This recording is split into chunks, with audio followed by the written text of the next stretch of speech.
বর্ষা মৌসুম শুরু হওয়ার সাথে সাথে মাদারীপুর জেলায় বিভিন্ন স্থানে নদী ভাঙন শুরু হয়েছে। নদী ভাঙনে ঘরবাড়ি, ব্যবসা প্রতিষ্ঠান, রাস্তাঘাট, ফসলি জমি বিলীন হয়ে নিঃস্ব হয়েছে অনেক পরিবার। এছাড়া ভাঙনের হুমকিতে রয়েছে বহু ঘরবাড়ি, ব্যবসা প্রতিষ্ঠান, রাস্তাঘাট, ফসলি জমি। এ নিয়ে উদ্বেগ উৎকণ্ঠায় দিন কাটছে স্থানীয়দের। মাদারীপুর প্রতিনিধি এসআর শফিক স্বপনের তথ্য ও ভিডিও চিত্রে ডেস্ক রিপোর্ট।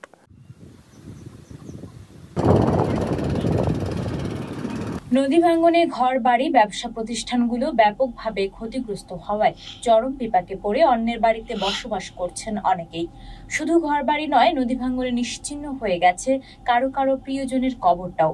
ঘর দুয়ার যে আছে সব নদীতে ভাঙ্গে লয়ে গেছে, কিছুই নেই। আমার জাগা জমিন, ছেলে সন্তান কিছুই নেই। আমি অসহায়, স্বামীর কবরটা আছে, কবরটাও লয়ে গেছে। আমার অসহায় দুনিয়া মানুষ নেই। আমরা সরকার তো একটা ঘর দেন, তা আমি একটু সাহায্য পাইতাম। চাউল দেয় না, একটু চাউলের লেগে সাহায্যের লেগে পায় তুই ধরছি একাল। আমি এমন আসা, আমি না খেয়ে মরি। মাদারীপুর জেলায় ভাঙনের মুখে পড়া দুটি উপজেলার মধ্যে কালকিনি উপজেলার 12টি স্থানে তীব্র নদী ভাঙন দেখা দিয়েছে।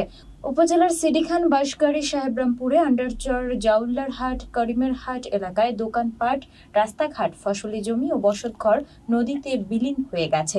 এছাড়াও মাদারীপুর সদর উপজেলার কীর্তিনাশা নদীর চর গোবিন্দপুর, দক্ষিণকান্দি, পাঁচখোলার আড়িয়ালখা নদীর পুরাতন ফেরিঘাট এলাকায় নদী ভাঙন দেখা দিয়েছে। প্রতি বছর এসব এলাকায় পরিবারের সদস্যদের বাধ্য হয়ে ভাঙনের আতঙ্কে বসবাস করতে হচ্ছে। এছাড়াও ঘর বাড়ি একাধিক ভাঙনে বিলীন হওয়ায় পুনরায় জমি ক্রয় করে বসত বাড়িও করবেন এমন সামর্থ্য নেই অনেকের।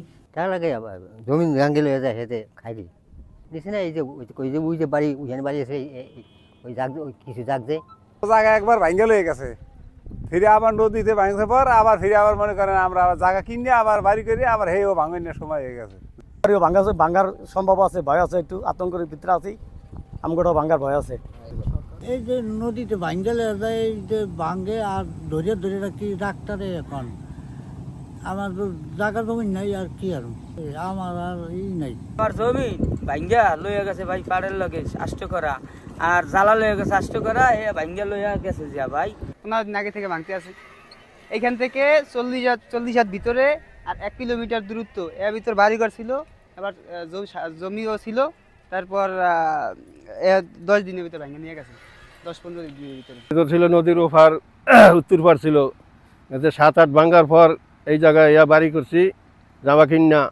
এটাও স্থায়ী না, বাড়ির পশ্চিমে নদী, উত্তরে নদী, পূবে নদী, দক্ষিণ সাইডে একটু কোনো রকম খোলা আছে। এই যে বস্তা দেওয়া হয়েছে, এটা অস্থায়ী বস্তা। এত নদীতে সিরিয়া বিরিয়া বাচ্চা বালু ধুয়া যাইতেছে।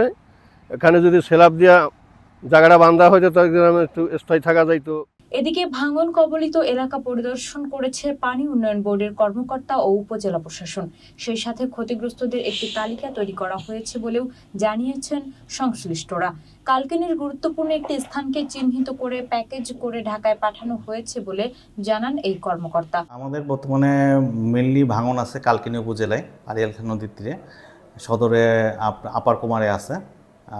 তো আমাদের কালকিনিতে প্রায় 12টা স্পটে ভাঙন আছে। তো আমরা ইতিমধ্যে একটা স্পটে চিহ্নিত করছি, যেটা খুবই গুরুত্বপূর্ণ। সেখানে তার পাশে রাস্তাও আছে, তাছাড়া জনবসতিপূর্ণ এলাকা। তো এটার জন্য একটা প্যাকেজ চালু হয়েছে এবং ইতিমধ্যে আরও 2টা জায়গায় আরও কাজ শুরু হবে। এবং আমাদের অন্যান্য স্পটগুলোতে কাজ করার জন্য আমরা ঊর্ধ্বতন কর্তৃপক্ষের নিকট পত্র পাঠাইছি। আমরা যথাযথ কর্তৃপক্ষের মাধ্যমে অনুমতি পেলে প্রয়োজনীয় পদক্ষেপ নেব। প্রতি বছর মাদারীপুরের যেসব এলাকায় নদী ভাঙন দেখা দেয়, সেসব এলাকায় স্থায়ী বাঁধের ব্যবস্থা গ্রহণ করে স্থায়ী সমাধানের দাবি ক্ষতিগ্রস্ত এলাকাবাসীর।